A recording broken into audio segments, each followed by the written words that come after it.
Boring Ape Yacht Club enters Hollywood. Character-based NFTs have become a status symbol for owners who regularly use their animated creatures as avatars on social media.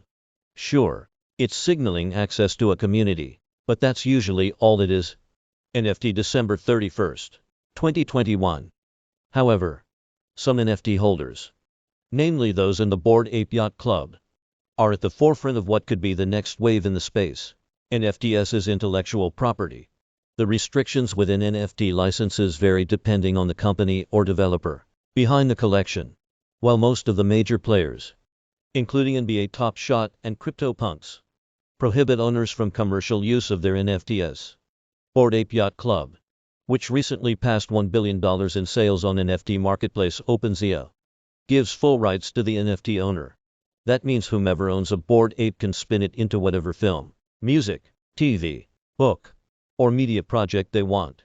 I thought from the very start that was extremely powerful, says Jim McNellis, an NFT collector and CEO of NFT brand building platform NFT40. 2. That was definitely one of the draws of the project for me. And believe me, when I was curating my collection, I did that with that mind. Last November, McNellis and Universal Music Group's label 1022 PM packaged 4 of his Bored Apes into a band called King Shit.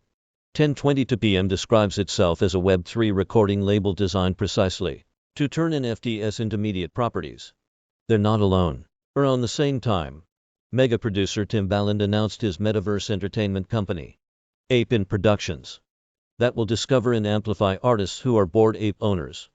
Way back in September, an anonymous collective signed with talent agency CA to develop projects for their Bored Ape Jenkins the Valet. In contrast, Larva Labs, the developer behind NFT breakout CryptoPunks, signed with the talent agency UTA last August for representation across entertainment. But Larva Labs is reportedly weathering backlash from some of its NFT owners who feel as if the company hasn't been clear on what their licensing arrangement will be under this UTA deal. One CryptoPunks owner told the crypto-centric media site Decry PD that it was time to move on, explaining why he decided to sell his CryptoPunk for $10.25 million. While it's still early days for most Bored Ape media projects, there seems to be considerable traction, if for no other reason than the owners have the ability to act independently. It is the clearest test case for whether the Web3 rhetoric about ownership and decentralization can truly be fulfilled, especially when there's so much money at play for the highest profile in NFT art collection, with the highest sales floor. Who owns Web3? Bored Ape holders, and how they take advantage of their intellectual property rights will start to answer that question. The early licensing rights in NFTs were crafted by Dapper Labs, the NFT company behind NBA Top Shot and Flow Blockchain, which drafted the early language for NFT licenses in 2018 when it released its first NFT project, CryptoKitties. With the NFT, we've helped create an entirely new class of asset, and existing licenses simply didn't cover true digital ownership adequately, the company wrote in a Medium post. So we created the NFT license, a public license, available to anyone, that defines what people can and can't do with their NFT and its associated art. The NFT license, free to use to any creator of an NFT project, grants certain rights to NFT holders, namely merchandise commercialization of their NFT up to $100,000 in gross revenue each year. The NFT license became a standard for NFT projects, including CryptoPunks, which adopted the license in 2019, but then later created its own.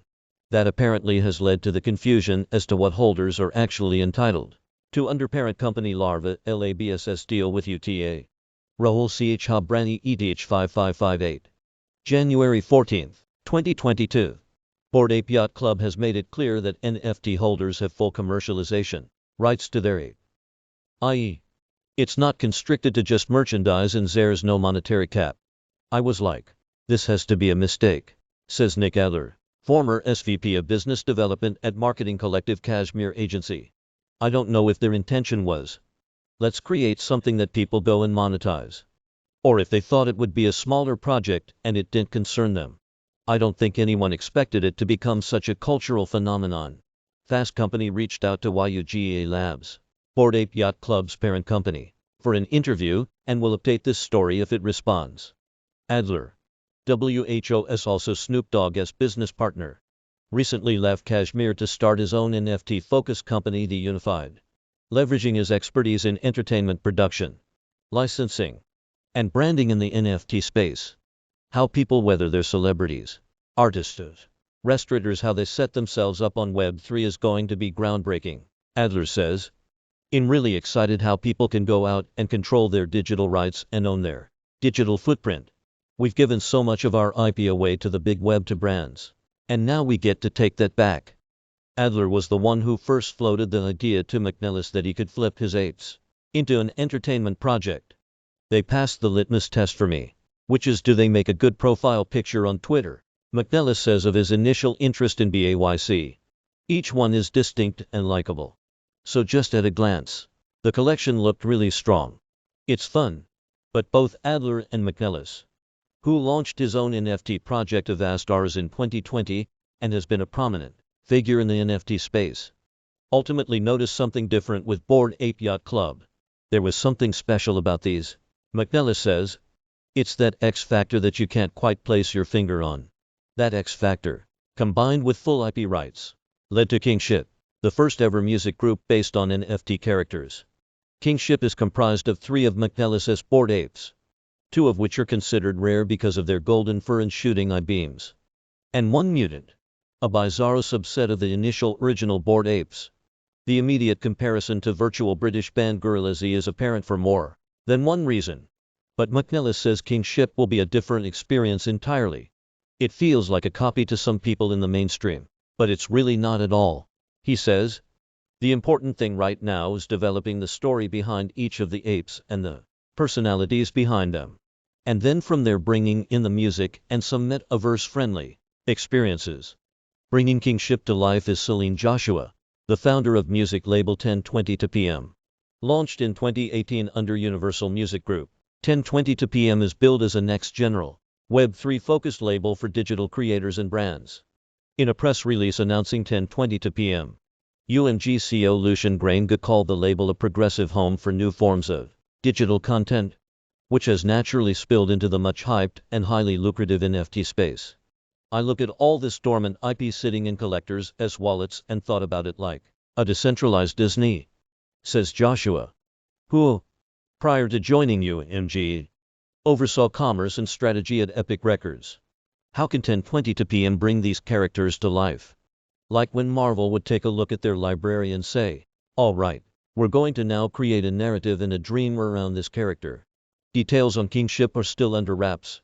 But Joshua says that the apes they chose from McNellis's sizable collection was very deliberate. And there'll be opportunities for Bored Ape Yacht Club members to help build Kingship's narrative. The NFT economy and the independence of being able to create like this is powerful, Joshua says. Whether you're a major or someone in your bedroom, pay attention. It can only go as far as your imagination will allow, because finally the tech and the time is in the right place. I hope that this becomes a model for how to express IP ownership through NFTs, and being able to monetize around that. McNellis adds, music and cultural space is so important for adoption of technology, and for people to become familiar with new things. This is an opportunity for NFTs to become mainstream through things like Kingship. Jimmy Fallon, November 12, 2021. Bored Ape 1798 would become Jenkins the Valet after its owner purchased him during Bored Ape Yacht Club's initial sale last April. His interest was piqued having seen other people post their NFTs as avatars on social media. I have a creative writing background, and so I saw these avatars and just thought those are characters. He says, has so committed to making Jenkins the Valet a character in his own right that he and his business partner decided to remain anonymous. I feel like I'm talking as Jenkins the Valet, not as me, this person who owns that NFT, Jenkins says.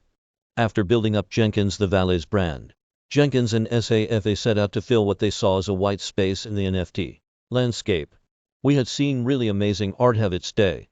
We had seen, like, 10,000 profile picture avatars have their day.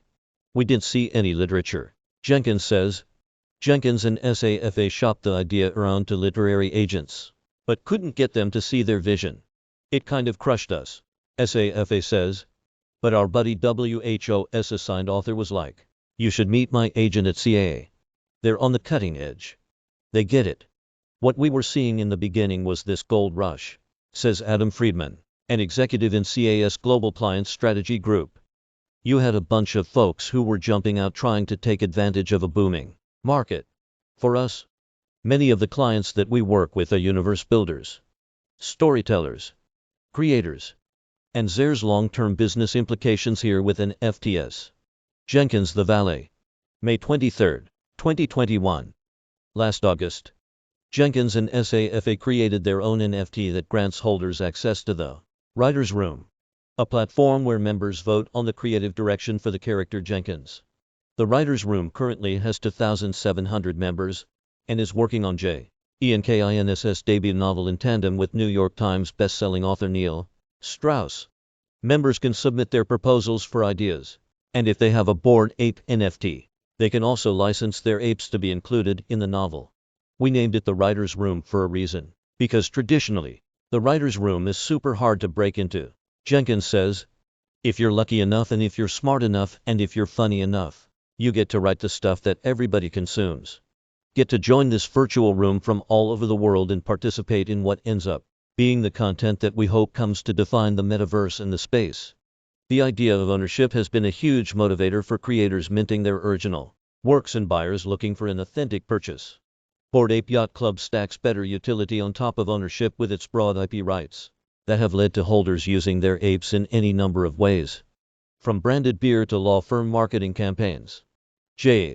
September 11, 2021. Bored Ape Yacht Club decentralization of rights ownership, to a degree, is creating an interesting landscape of projects that, even though they're based on same source material, will presumably have radically different visions. Deeper still is the question of how these higher-profile projects such as Kingship, Writer's Room, and Timbaland's Ape in Productions will impact the broader Bored Ape Yacht Club ecosystem. Not every Bored Ape owner has connections in Hollywood, and certainly celebrities such as Jimmy Fallon and Steph Curry will have an even bigger advantage thanks to owning their own production studios. Adler sees Bored Ape Yacht Club projects by bifurcating into those rooted in more traditional entertainment and those dialed into Web3 entertainment, whatever that's going to look like. "I love Jimmy Fallon, but not a Web3 native," Adler says. "He's probably going to develop his ape integrated into his show, but I don't think the ape is the focus here for him." Jonathan Nash, January 13, 2022. Adler is developing an FTS in the more traditional sense, but he made it clear he's prioritizing more Web3 focused platforms as they develop. "I think that you're gonna see a new studio model in new industries and new places where these things come out," Adler says. "I can't just think about things as how you traditionally build IP and sell it to Netflix. It's more like, what is the new Netflix? What is the blockchain decentralized distribution model?" In that, he sees more equitable opportunities for all NFT holders, not just with Bored Ape Yacht Club, but for the NFT space at large. "This is phase 1. I believe that phase 2 and ultimately phase 3, 100% will be for the middle class and the emerging class," Adler says. "The model of NFTs we're looking at now is gonna be gone in a few years. Other licensing agreements within NFT projects, e.g. Creative Commons, which allows the community and not a single owner to develop intellectual property, could yield more opportunities for NFT holders as the industry sprints toward the mainstream. There's not one model to rule them all," McNellis says. "I just love the experimentation that is going on here, and licensing is really a nascent part of it all."